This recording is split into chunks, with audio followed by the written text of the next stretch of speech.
me. You are listening to PT on Ice, The Older Adult, a collaboration between the Senior Rehab Project and the Institute of Clinical Excellence. This is a rebroadcast of an original episode that can be found at ptonice.com.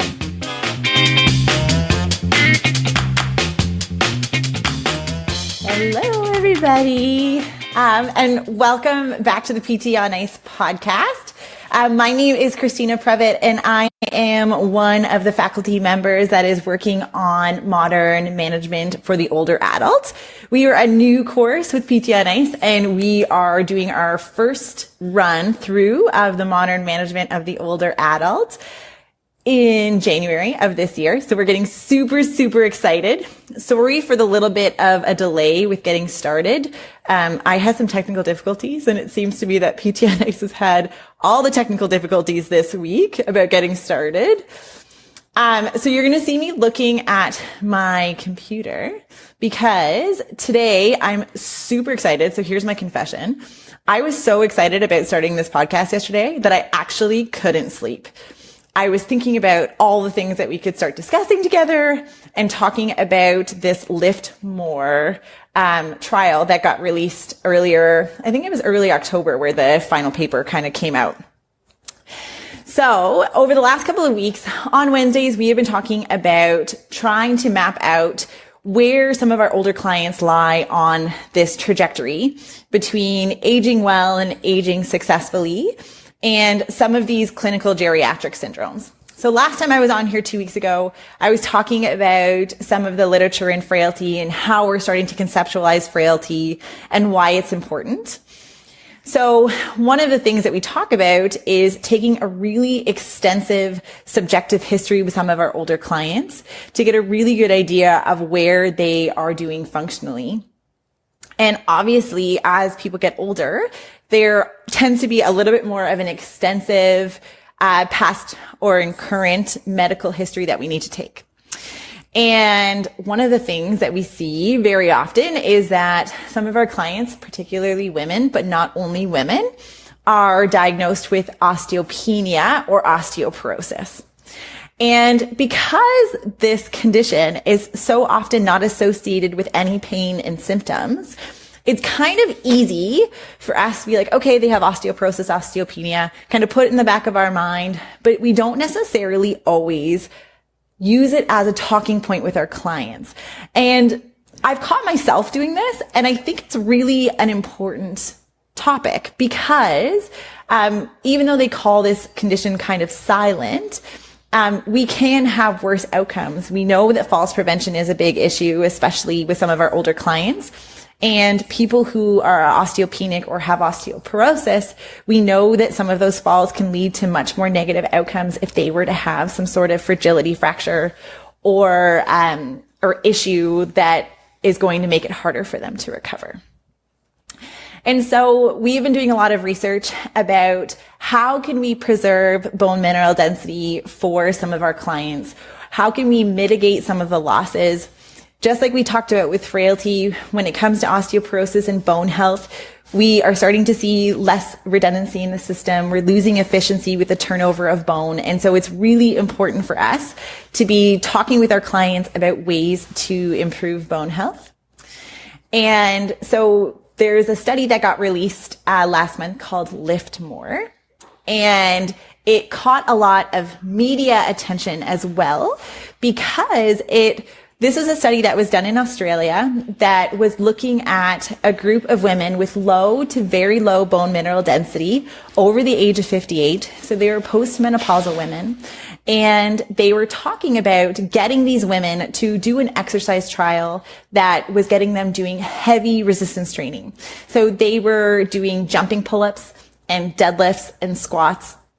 And they were comparing that to a lower intensity control group. And they were looking at different markers of physical function and bone health. So I thought today that I would go over this study, talk about, yeah, love those Aussies. Hi, Dustin. So I thought that I would go over this study and talk about some of the things that we're learning and kind of what the results of the study were. So you're going to see me going back and forth because I do not want to state any of this poorly. And I gave a little teaser that I was going to be talking about this trial today. And it's even then it started a lot of discussion. So I think it's really important. So disclaimer with this study, if you were to only read the abstract, it seems like, deadlifts and squats are really safe for people with low to very low bone mineral density. So maybe that's something that as a clinician, I should be doing. And the other part about this is that the media caught on to that as well. And so there's a lot of media attention saying, people with low bone mineral density should be doing these type of things. And it's an innovative study. So of course it's going to catch the attention, but it's also only one study. And this is the first of its kind. And with a lot of different conditions, we tend to err on the side of caution until we have been proved otherwise. Things like, kids lifting, and after breast cancer, the no lifting 10 to 15 pounds because of risk of lymphedema, all those things that have now been debunked. I think we're kind of starting to test the limits when it comes to osteoporosis, but bottom line, we do not know yet. And this is only one study. So I'm going to go into some of the specifics. Okay. So this was an 8-month exercise trial. So they were 30-minute sessions. They were twice a week. There was a supervised high intensity resistance training program, which was looking at, squats, deadlifts, jumping pull-ups, where they were trying to land as hard as comfortably possible. So not trying to increase pain, but we were trying to get some of that impact onto the bone. And it was compared with a home exercise control group. So can't go wrong with getting strong. Yeah, absolutely. And so it was compared with a home exercise program, which was still doing some of the exercises. They were doing lunges, calf raises, standing forward raises, shrugs, and some stretching. They're doing warm-ups and cool downs. So there was 2 exercise programs that were running in parallel. And so there was DEXA scans and 3D hip software to look at changes in bone strength and turnover between the high intensity group and the low intensity group. And then they did functional outcome measures. So they were looking at back extensor strength, lower extremity strength, and vertical jump, timed up and go, and a 5-time sit to stand test. And so there was about 100 people who were going into the trial, about 50 each group. And it was about half and half, where 50% of the group, I think it was 43% were osteoporotic. So they had a known diagnosis of osteoporosis in either the lumbar spine or the hip. And half of them were osteopenic. So they were in that intermediate stage. We're seeing lower than normal bone mineral density, but had yet to develop a diagnosis of osteoporosis. Okay. So they did an 8-month intervention. So they did baseline and they did 8-month follow-up. So, some of the results, what they were showing in the groups, one was that compliance was very high. So it was over 85% adherence to the exercise program in both groups, which is great because that's what we want to see. The high intensity resistance training program was only 8 people, like max of 8 in this group, and was supervised by a physical therapist with an extensive history of teaching these type of movements. So from a safety perspective, you want to make sure that this was, like, people were aware that there was a very well-trained staff member who's watching for safety issues and biomechanical issues when they were teaching these movements.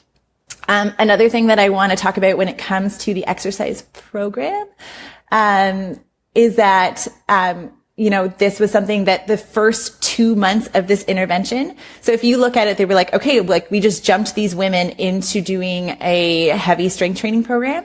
There was a 2-month period of the 8 months where it was very low load and it was teaching individuals these movement patterns. So they were teaching women how to get into that hip hinge pattern properly and safely. Same thing with the squat pattern and the overhead press and chin up pattern. So it was not they came into this study and they decided to put a person into a deadlift mechanic and got them lifting heavy right from day one.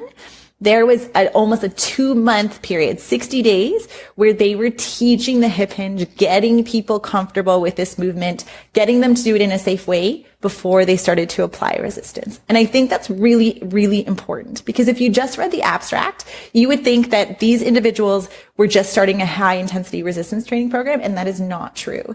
It's really important that as clinicians, we are teaching the proper mechanics, especially for an at-risk group, like a group of women who are having low to very low bone mineral density.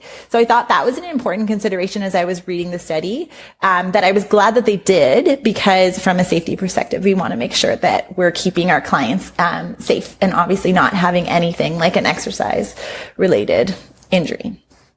Okay, so when we start looking at the results, at 8 months, they were showing larger improvements in the high intensity group than the low intensity group in back extensor strength, lower extremity strength, timed up and go, and some of the functional reach tests that they had done. They reported the studies in terms of percentage change from baseline. And in the high intensity group, the biggest changes that we saw were in lower extremity strength and back extensor strength. I thought that was pretty expected, because squats and deadlifts are working on back extension strength and lower extremity strength in particular, and we are loading those groups. So when you're trying to do a max isometric contraction, if you've been going under heavier loads for 8 months, I would expect that you would have those improvements compared to a lower intensity program. There was a change in timed up and go, which is more of a functional measure of mobility in some of these individuals. But the percentage change from the group was less. It was about 10% improvement across 8 months for the women in the high intensity group, and a -2 or 3% in the low intensity group. And then they also, they kind of made the argument that the back extensor strength was really important, because back extensor strength is inversely related with degree of kyphosis, which for some individuals, especially with osteoporosis, they can have that mechanical increase in thoracic kyphosis. So they were saying that, they were trying to make the argument that there is a good relationship there, and that's really important. Okay. From the bone turnover perspective, they were seeing decreased reduction in bone mineral density in the hip and lumbar spine in the high intensity group compared to the low intensity group. So they did a percentage change. As we get older, we're not necessarily expecting a huge increase in bone mineral density. As we know, we kind of have our established max in bone mineral density in women at peak age of about 30, and then we see gradual declines over time. So they were showing that the low intensity group declined more, had further reductions than the high intensity group did. So again, they were saying that, with a higher intensity program, it may be possible for there to be less bone loss over an 8-month period than a low intensity group. So all super positive. They didn't report any adverse events except for one lumbar strain, which took one participant in the high intensity group out for a week, and then was able to continue participation within the study after that time, where she gave herself a little bit of time to rest and recover. So that was a muscular issue. There was no reported fractures in that time, exercise related fractures, but that is just within the 8-month period of the exercise study. So all super positive. We're going to get everyone deadlifting, right? And I now will completely check my own bias. I am a really big proponent of, challenging our clients and making sure that we are doing that progressive overload concept that we use in strength and conditioning with our athletes, that we do the same thing as people progress across the lifespan. But there was some things that I think are really important to talk about with this study. And I've mentioned a couple of them. One is that this is just one study. I think it's really important that we're starting to look at this type of modality, but the results of one study is not going to change my practice. I do the hip hinge pattern with some of my clients who have osteoporosis and osteopenia, but just like in this study, there is a large curve for this where I am teaching proper lifting mechanics and I'm making sure that it is progressed in a safe way. Number 2 is this is the first manuscript the second. They did a pilot that got published and then they did a pre-post. They haven't followed these individuals forward. And why I think this is important is that we don't know like what the long-term ramifications of this program are. I'm hoping that they're going to be positive, and I'm not saying that they won't be. I'm just saying that we don't know. So we don't know if a year from now, if there's going to be different issues and complications. This is something that the group is still evaluating. And so the results are still pending on some of the long-term follow-up to this. So they did just the pre-post. The second thing, and Laura Giangregorio was a person who pointed this out to me. And she does osteoporosis research up here in Canada, so giving her a shout out, is that they didn't do x-rays. So they didn't do x-rays to see if there was any compression or fragility fractures that had happened as a result of this study. And I think that is one of the downsides because we don't know if there was an injury that was silent, because as we know with osteoporosis, there can be silent compression fractures that happen. And so they didn't report on that. So I think that that's an important consideration. And then in the discussion for this study, they made the comment, and I completely agree, that their primary research objective was not safety. So safety was not their primary outcome here. It was feasibility and some of the physical outcome measures. And so because of that, it was underpowered to be able to expand on and make a comment to the safety of this exercise program.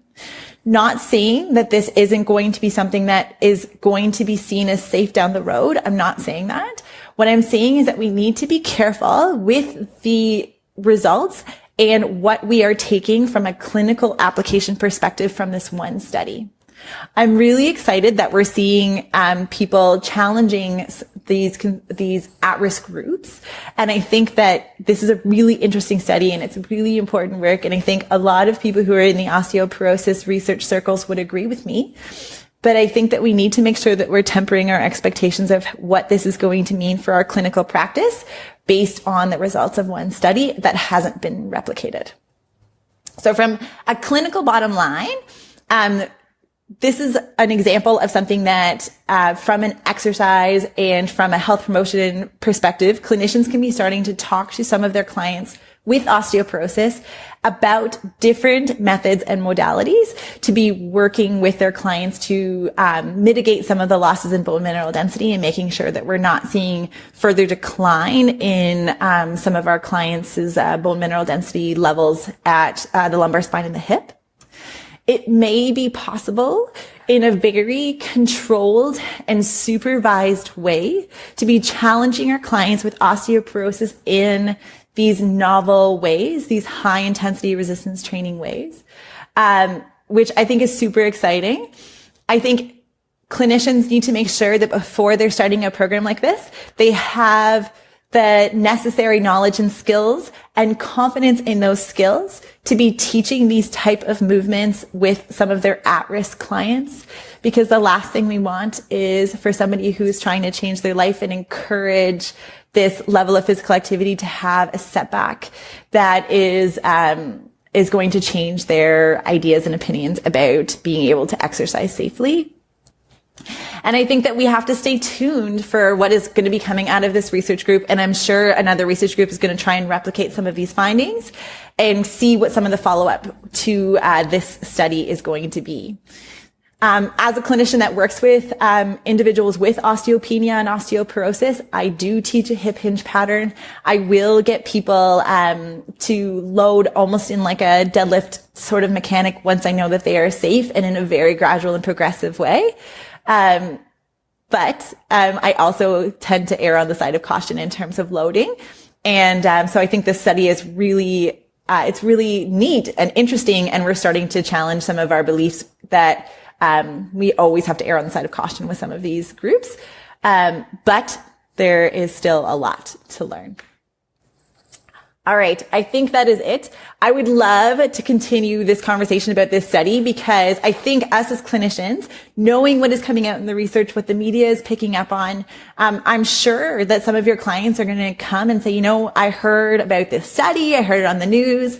And coming from an informed place is also going to encourage a strong therapeutic alliance, like Justin and I talked about last week, and enabled a really positive clinician-client interaction because we'll be able to start talking from a very informed place about some of the news and some of the literature that's coming out in this area.